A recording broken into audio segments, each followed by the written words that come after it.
नमस्कार, मैं डॉक्टर शैलेंद्र कुमार सिंह। आज का हमारा मुख्य विषय है ओलंपिक का अर्थशास्त्र यानी इकोनॉमिक्स ऑफ ओलंपिक। जब आज के दिन ओलंपिक में हमें गोल्ड मेडल प्राप्त हुआ हो तो इस पर चर्चा अनिवार्य हो जाती है। हालांकि हम ये देखते हैं कि ओलंपिक मेडल सूची में भारत का स्थान अभी भी काफी नीचे है और इसके शीर्ष स्थान पर अमेरिका और चीन जैसे देश काबिज हैं या बने। एक डेवलप्ड कंट्री है तो दूसरा डेवलपिंग कंट्री है। फिर भी पदक तालिका में हम लोग लगातार ऊपर की ओर चढ़ते चले जा रहे हैं। तो इस पर चर्चा यानी ओलंपिक पे अर्थशास्त्र पे चर्चा होना अनिवार्य हो जाता है। ये हमारे पास वो महत्वपूर्ण पल है जब भारत को गोल्ड मेडल प्राप्त हुआ और भारत में निवास कर रहे करोड़ों लोगों के चेहरों पर मुस्कान देखी गई और विदेशों में भी रह रहे भारतीयों का सीना गर्व से चौड़ा हो गया। तो इस पर हम यदि इकोनॉमिक्स के परिप्रेक्ष्य में देखें तो ओलंपिक जो होस्ट करता है उसके कॉस्ट रेवेन्यू बेनिफिट एनालिसिस पे बात करना अनिवार्य हो जाता है। वास्तव में इतने बड़े आयोजन को लेकर के यदि इकोनॉमिक्स के केवल दो टूल्स कॉस्ट और रेवेन्यू पर केवल एनालिसिस करें तो वास्तव में बहुत संकीर्णता होगी। फिर भी आर्थिक दृष्टि आयाम से इन दोनों पहलुओं पर चर्चा अनिवार्य हो जाती है। यदि हम इस कॉस्ट की बात करें तो टोक्यो या जापान जिसके पास वास्तव में पॉपुलेशन कम है और उसके पास लैंड कम है, फिर भी दुनिया का सबसे ज्यादा एक्सपेंडिचर यानी कॉस्ट या इनपुट कॉस्ट के रूप में टोक्यो ओलंपिक में इन्वेस्टमेंट कर रहा है। आज तक का जो आयोजन है वो सबसे महंगा आयोजन टोक्यो आयोजित कर रहा है। उसके साथ ही साथ यदि हम रेवेन्यू की बात करें तो इस बार कोविड फेज के कारण कोविड लहर के कारण सेकेंड वेव समाप्त हो चुकी है। थर्ड वेव का अलर्ट जारी है। विकसित और विकासशील देश यानी होल वर्ल्ड में थर्ड वेव एंट्री कर चुकी है। उस परिप्रेक्ष्य में रेवेन्यू वास्तव में दर्शकों या ओलंपिक टूरिज्म के द्वारा जनरेट करना एक टेढ़ी चीज होगी। इस बार तो ओलंपिक में दर्शकों का वास्तव में टोटा ही लगा हुआ अर्थात बहुत कम दर्शक पहुंचे। लगातार टूरिज्म फेल हो रहा और यही टूरिज्म हमारे रेवेन्यू का कह रहा है। 2020 इस ओलंपिक में लगभग एक ऐसा ओलंपिक हो रहा है जिसमें दर्शकों की संख्या जो वहां पर पहुंचकर देखने वाले दर्शकों की संख्या है लगभग Olympic generate the international market. जब कोई कंट्री ओलंपिक जनरेट करता है ओलंपिक ऑर्गेनाइज करता है तो ये एक प्रकार से क्विक इंटरनेशनल मार्केट को जनरेट कर देता है। क्विक इंटरनेशनल मार्केट को जनरेट करने का तात्पर्य होता है कि इसमें मोर देन 200 कंट्रीज के एथलीट प्रतिभाग करते हैं और साथ ही साथ मोर देन 200 कंट्रीज के लोग एज ए टूरिस्ट यहाँ पर एंट्री करते हैं। तो एक प्रकार से हम ये देख सकते हैं कि huge demand and supply flow करने लगता विद इन शॉर्ट टाइम और एक देश की इकोनॉमी अचानक बूस्ट कर जाती है, अचानक तेजी से भागती है या ऊपर की ओर बढ़ती है। तो इस प्रकार ओलंपिक के माध्यम से हम अपने आप को इंटरनेशनल मार्केट के रूप में डेवलप कर लेते हैं। आप जानते हो कि यदि नेचुरली एक मार्केट डेवलप होता है या जैसे हम कहते हैं लोकल मार्केट या आपका स्टेट मार्केट या आपका नेशनल मार्केट, तो कई वर्ष लग जाते हैं इसको डेवलप होने में और साथ ही साथ इसकी पब्लिसिटी होने में, जहां पर क्रेता और विक्रेता दोनों एक साथ पहुंचे, सेलर्स एंड बायर्स दोनों एक साथ पहुंचे। लेकिन ओलंपिक हमें वो अपॉर्चुनिटी प्रदान करता है जिसके माध्यम से क्विक बहुत कम समय में इंटरनेशनल लेवल का demand and supply power generate हो जाती है जो एक इकोनॉमी को बूस्ट प्रदान करती है और इंटरनेशनल लेवल पर उसकी आइडेंटिटी को शो करती है। जब आपकी इंटरनेशनल लेवल पर आइडेंटिटी आ जाएगी तो आपके इकोनॉमी में काफी चीजें इंप्रूवमेंट हो जाएंगी। इसके साथ ही साथ हाल ही के दिनों में जब इंटरनेशनल मार्केट डेवलप होता है तो उसके परिणाम स्वरूप सबसे ज्यादा एम्प्लॉयमेंट जनरेशन होता है। क्यों? क्योंकि वहां पर हमारे पास ओलंपिक एक्टिविटी को संपन्न करने के लिए लोगों को एम्प्लॉयमेंट प्रदान किया जाता है। इसके अलावा एफडीआई आमंत्रित किया जाता, फॉरेन डायरेक्ट इन्वेस्टमेंट, क्योंकि कुछ चीजें तो हम डेवलप कर सकते हैं और कुछ चीजों के लिए हम विदेशी पूंजी पर आश्रित रह सकते हैं। थर्ड चीज हमारे पास है कि इसके कारण टूरिस्ट आते हैं और ये टूरिस्ट हमारे इकोनॉमी में अदर सेक्टर के लिए डिमांड पैदा करते हैं, जो हमारा वहां का local food and local culture होता है। तो ओलंपिक के कारण टूरिज्म डेवलप हुआ और उस टूरिज्म के कारण हमारी इकोनॉमी का अदर सेक्टर डेवलप हो जाता है। इसके साथ ही साथ इसके माध्यम से यानी ओलंपिक के माध्यम से हमारा ट्रेड रिलेशनशिप बहुत अधिक स्ट्रांग हो जाता है। विश्व के लोग हमारे पास ऑफर रखते हैं और हम इंटरनेशनल मार्केट में अपने वस्तुओं तथा सेवाओं को दूसरे देशों में पहुंचाते हैं तथा दूसरे देशों से लाते हैं। हालांकि हम पहुंचाते अधिक है और लेते कम है। तो इस प्रकार अपनी वस्तुओं तथा सेवाओं का इंटरनेशनल लेवल पर प्रदर्शन करने का सबसे अच्छा तरीका है ओलंपिक होस्ट करना या ओलंपिक में प्रतिभाग करना।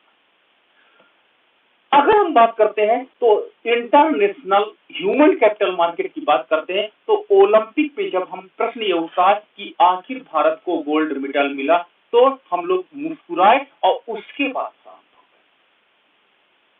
गए। लेकिन ये गोल्ड मेडल एक प्रकार से हमारी एलिजिबिलिटी या कैपेसिटी को भी डेवलप करता है या इंडिकेट करता है।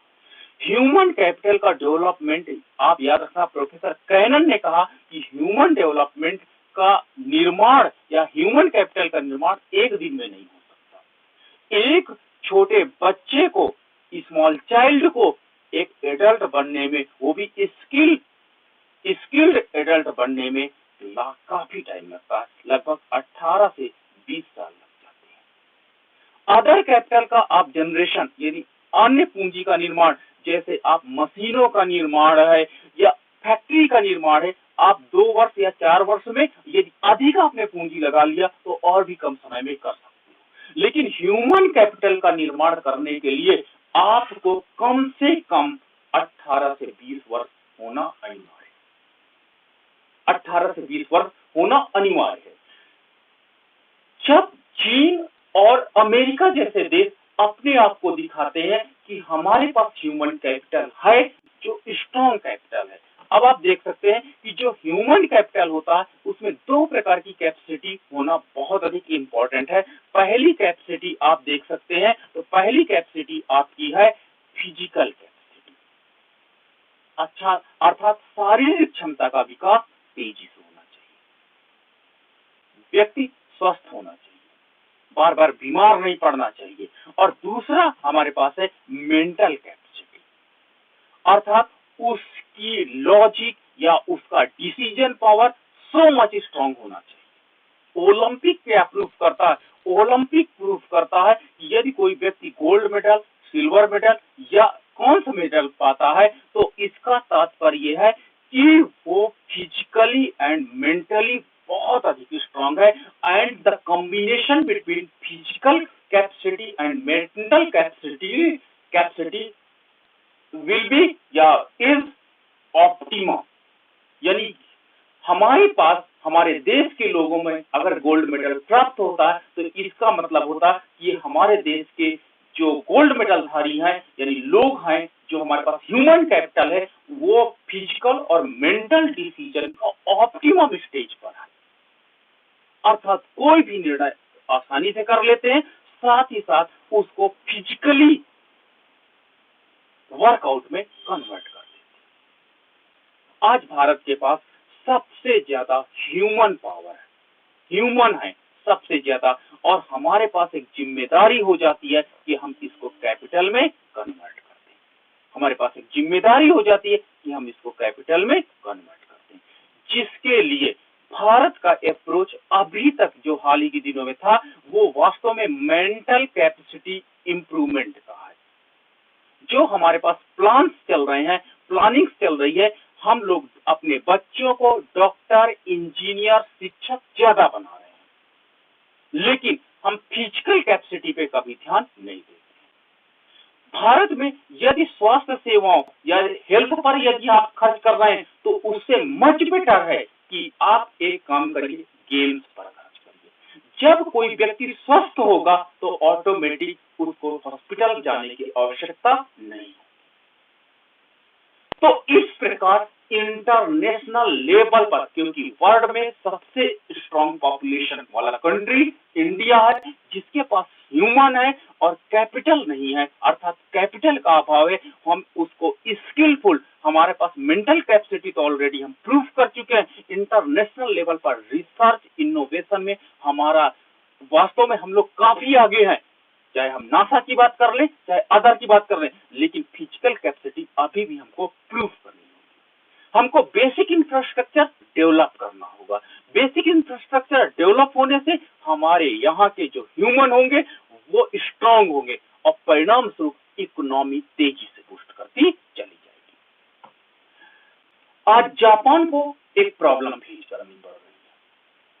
जापान में लगातार टूरिज्म कोविड के कारण और इस परिप्रेक्ष्य में यदि हम ओलंपिक कराते हैं तो इस ओलंपिक में हमारी कॉस्ट अधिक होना लाजमी है।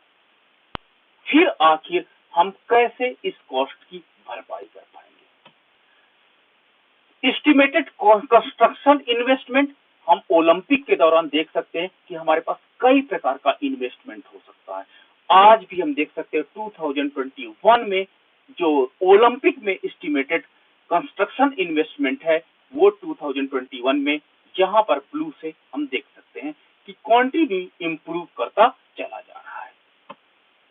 ओलंपिक अगर टूरिज्म की बात करें तो जब कोई देश ओलंपिक ऑर्गेनाइज करता है तो सबसे पहले हम क्या करते हैं, ओलंपिक टूरिज्म को प्रमोट करते हैं। इंटरनेशनल लेवल पर हमारे कंट्री में अदर कंट्री के लोग आते हैं और अपने एथलीट को प्रमोट करते हैं, अपने एथलीट को प्रोत्साहित करते हैं ताकि उनका एथलीट गोल्ड मेडल हासिल कर सके या अन्य मेडल हासिल कर सके। इस प्रकार ओलंपिक टूरिज्म एक प्रकार से एक ऐसा टूरिज्म हो जाता है जो क्विक इंटरनेशनल मार्केट में कन्वर्ट हो जाता है। अगर हम नॉर्मल टूरिज्म की बात करें तो नॉर्मल टूरिज्म एक ऐसा सेक्टर होता है जहां पर इनपुट कॉस्ट लगभग नियर अबाउट जीरो हो जाती है। अगर नॉर्मल टूरिज्म की बात करें, आप जम्मू कश्मीर, उत्तराखंड आप घूम करके आइए, वास्तव में इस टूरिज्म सेक्टर में आप पहाड़ को देखेंगे, आप नदियां देखेंगे, झरने देखेंगे, तो यहाँ पर लगभग आपको मेंटेनेंस कॉस्ट आती है, अदर कॉस्ट नहीं आती। जब कोई आप उत्पादन करते हैं और इंटरनेशनल मार्केट में एक्सपोर्ट करते हैं, मान लीजिए आपने एक बिस्किट उत्पादन किया तो बिस्किट में आपने क्या किया, कुछ ना कुछ आपने मटेरियल अदर कंट्री को देना पड़ता है। लेकिन टूरिज्म एक ऐसा सेक्टर है जहां पर input cost near about zero होती है और आपकी रेवेन्यू हैवी होती है, भारी होती है। इस प्रकार टूरिज्म एक ऐसा सेक्टर है जहां पर हमको मटेरियल के रूप में, फिजिकल मटेरियल के रूप में कुछ भी नहीं देना होता, बस हमको टूरिस्ट को क्या होता है, सर्विस देनी होती है ताकि वो हमारे प्लेस का विजिट कर सके। वर्तमान परिप्रेक्ष्य में टूरिज्म की थोड़ी सी परिभाषा और अधिक कॉम्प्लिकेटेड हो गई है। लोग केवल प्रकृति को देखने न जा करके अपने देश के कल्चर या स्पोर्ट्स को देखना ज्यादा पसंद कर रहे हैं, जिसके परिणाम स्वरूप ओलंपिक टूरिज्म के अंतर्गत वो अपने देश के एथलीट को प्रोत्साहित करने के लिए आगे आते हैं। तो हमें इन टूरिस्ट के लिए भी व्यवस्था करना अनिवार्य हो जाता है, क्योंकि ये भी एक रेवेन्यू का बहुत अधिक सोर्स हो जाता है। भारत ने हाल ही के दिनों में काफी ठोस कदम उठाए। प्रधानमंत्री जी द्वारा सबसे अच्छी पहल ये थी कि इन्होंने प्रत्यक्ष रूप से मोबाइल फोन के जरिए अपने खिलाड़ियों का हौसला संवर्धन किया, जिसके परिणाम स्वरूप लाखों नवयुवक, करोड़ों नवयुवक, अगर हम कहें लाखों की बात छोड़ देते तो बहुत अधिक प्रेरित हुए। और जब हमारे देश का कोई भी खिलाड़ी या एथलीट गोल्ड मेडल प्राप्त करता है तो हर नौजवान के मन में एक प्रकार का जुनून पैदा हो जाता है और हमारी अंदर की कैपेसिटी स्ट्रांग होती है, परिणाम स्वरूप इकोनॉमिक बूस्ट होना अनिवार्य हो जाता है। लेकिन हमें अपने गेम्स में और अधिक ध्यान देना होगा, बेसिक इंफ्रास्ट्रक्चर को और अधिक इंप्रूव करना होगा ताकि खिलाड़ी आगे आए और उससे हम अधिक मेडल जीत सके और इंटरनेशनल लेवल पर हम अपने देश का प्रतिनिधित्व कर सके। जब आपके देश में स्ट्रॉन्ग ह्यूमन कैपिटल होगा बाय मेंटल बाय फिजिकल, तो यहाँ पर ये बात अनिवार्य हो जाती है कि आपको बेसिक इंफ्रास्ट्रक्चर डेवलप करना होगा। जब एक शहर को मेजबानी के लिए चुना जाता है तो लगभग एक दशक के लिए एथलीट और पर्यटकों के लिए आमद तैयार हो जाती है। लगभग 10 ईयर के लिए आपको इनकम जनरेट हो जाती है। ठीक है, the summer games for the larger attracting hundreds of thousands of foreign tourists to watch over 10,000 athletes complete in about 300 event, यानी 10,000 से ज्यादा एथलीट अपने 3,000 इवेंट को कंप्लीट करते हैं, जिसके लिए हजारों लाखों करोड़ों लोग टूरिस्ट बन करके आपकी कंट्री में आते हैं। ओलंपिक का जो विकास हुआ, जो पहला खेल खेला गया 1986 में आयोजित किया गया और 1986 से लगातार हर 4 वर्षों में ये आयोजित किया जा रहा है और लागत तथा उत्पादित राजस्व यानी कॉस्ट एंड रेवेन्यू के बेस पर इसका इम्पोर्टेंस लगातार बढ़ता चला जा रहा है। अब growing number of the economist, बहुत अधिक अर्थशास्त्री आज भी ये तर्क ये देते हैं कि ओलंपिक आयोजित करना चाहे तो अल्पकाल में या दीर्घकाल में आप बेनिफिट को लॉजिक तो देते हो, लेकिन आयोजित करने वाले देश पे एक प्रकार का लार्ज डेब्ट या मेंटेनेंस लायबिलिटी जनरेट हो जाती है। अर्थात अर्थशास्त्रियों का तर्क होता है कि यदि कोई देश ओलंपिक होस्ट करता है तो वहां पर कॉस्ट अधिक होती है जबकि रेवेन्यू कम जनरेट होती है। तो इस परिप्रेक्ष्य में हमें कहां तक ओलंपिक आयोजित करना उपयुक्त होगा, हमें कहां तक स्पोर्ट्स को प्रमोट करना उपयुक्त होगा, अगर इन अर्थशास्त्रियों की बात को हम एक्सेप्ट करते हैं, इनकी थ्योरीज को हम एक्सेप्ट करते हैं। खेल से जब हम कोई ऑर्गेनाइज करते हैं कोई गेम्स, तो हम सबसे पहले अध्ययन करते हैं कि तर्क देते हैं कि इसके परिणाम स्वरूप एम्प्लॉयमेंट जनरेट होगा, पर्यटक हमारे कंट्री में आएंगे जिससे हमारी इकोनॉमी बूस्ट करेगी और इसके परिणाम स्वरूप इकोनॉमिक प्रोडक्शन भी इंप्रूव करेगा। क्यों? तो उसके परिणाम स्वरूप हमारी इकोनॉमी इतनी अधिक बूस्ट कर जाएगी जो इकोनॉमी लगभग 50 इयर्स में नहीं बूस्ट करेगी, वो केवल एक ओलंपिक से बूस्ट कर जाती है। लेकिन शोध से पता चला कि ये लाभ संदिग्ध है, इस पे अभी स्पष्ट व्याख्या या रिपोर्ट सामने नहीं आ पा रही। क्यों? क्योंकि ओलंपिक होस्ट करने से हो सकता है कि प्रत्यक्ष लाभ आपको कम मिल रहा हो, लेकिन अप्रत्यक्ष लाभ आपको बहुत अधिक मिलेगा, ये तो निश्चित हो जाता है, जिसका बेनिफिट एक देश अगले आने वाले 10 वर्ष तक उठाता रहता है। अगर हम कॉस्ट की प्लानिंग करें तो कॉस्ट हमारे पास सबसे ज्यादा जो आती है, hiring the consultants, organise event, कोई भी आपको कार्यक्रम कराने के लिए, और द नेसेसरी ट्रेवल्स जो आपके पास बस, ट्रेन, एरोप्लेन आदि की व्यवस्था करनी पड़ती है, रोड की व्यवस्था करनी पड़ती है, होटल की व्यवस्था करनी पड़ती है, जिसकी लागत लगभग $50 मिलियन से लेकर के $100 मिलियन तक हो सकती है। और टोक्यो इस बार $150 मिलियन खर्च करने जा रहा है ओलंपिक में, जबकि टूरिज्म के रूप में अगर हम देखें तो कोविड-19 के कारण टूरिज्म इतना अधिक प्रभावित हुआ, फिर भी टोक्यो ने ये रिस्क उठाया है, तो कहीं न कहीं इकोनॉमिक बेनिफिट अवश्य छुपा हुआ है।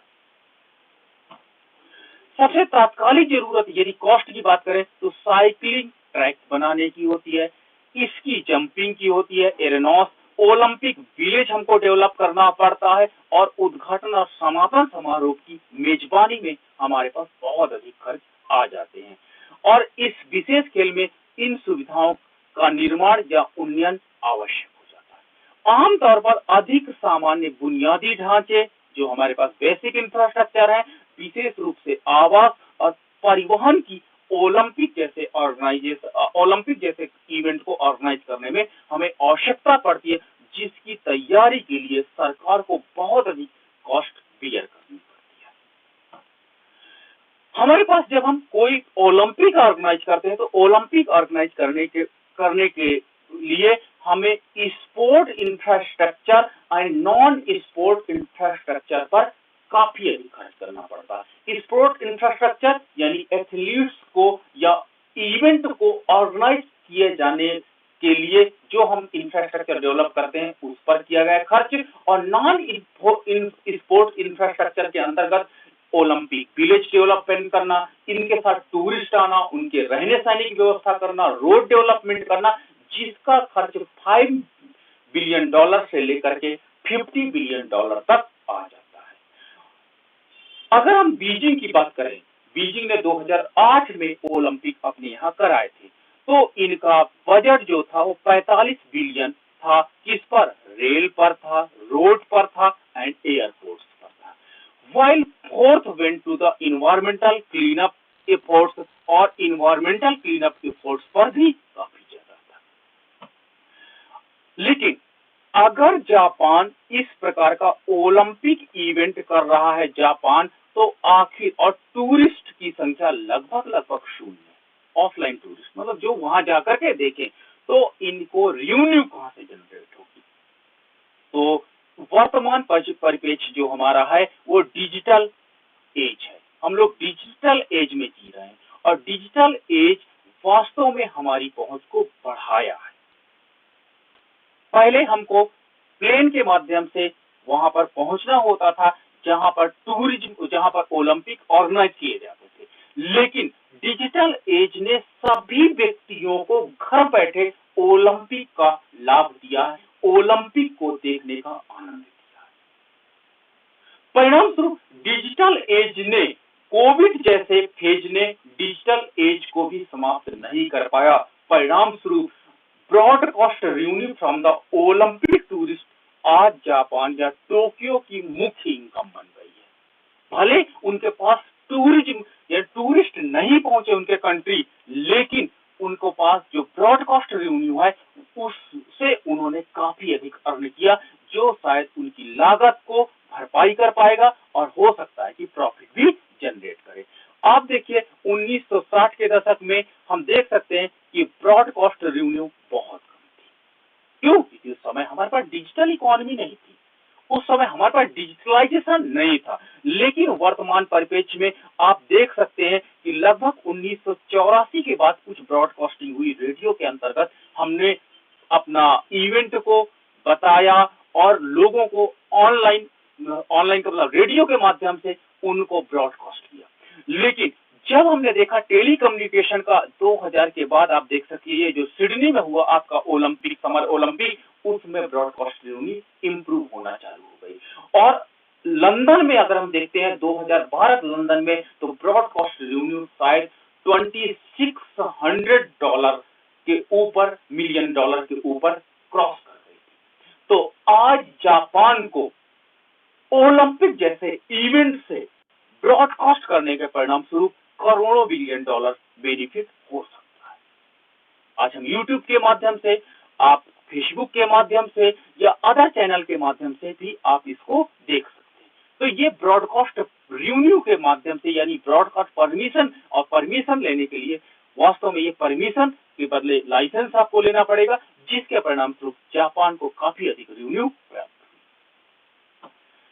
अगर हम फॉरेन विजिटर्स की बात करें, तो अभी तक जितने ओलंपिक ऑर्गेनाइज किए गए वो सारे ओलंपिक में लगातार फॉरेनर विजिटर्स बढ़ते चले गए, लेकिन इस बार परिस्थितियां काफी पेचीदा थी और जापान में जो टूरिस्ट थे वो नहीं पहुंचे, बहुत लिमिटेड पहुंचे, लेकिन ब्रॉडकास्ट या डिजिटल दुनिया ने हमको काफी अधिक दूर तक पहुंचा दिया और हमारे पास ओलंपिक के इकोनॉमिक्स में हम श्रेष्ठ पुनः साबित हुए। अर्थशास्त्रियों ने यह भी पाया है कि पर्यटन पर प्रभाव मिश्रित है, अर्थात मिक्स्ड है, समझ में नहीं आता। क्यों? क्योंकि टूरिस्ट जब आपके कंट्री में जाता है तो टूरिस्ट आपकी कंट्री में जाता है तो आप अपने एथलीट को प्रमोट करने के अलावा वो होटल पे खर्च करता है, वो विजिट करता है, वो रेस्टोरेंट पे खर्च करता है, वो आपकी मार्केट से आप वस्तुओं को और सेवाओं को परचेज करता है। तो इस प्रकार इसका प्रभाव मिश्रित देखा गया है। OCOG has the budget for the projected revenue। उन्होंने ये अनुमान लगाया कि इस समय जो जापान या टोक्यो में आयोजित होने वाला ओलंपिक है उसमें $6.7 बिलियन की रेवेन्यू जनरेट होगी, जबकि इसका एस्टिमेटेड कॉस्ट लगभग $20 बिलियन होगा।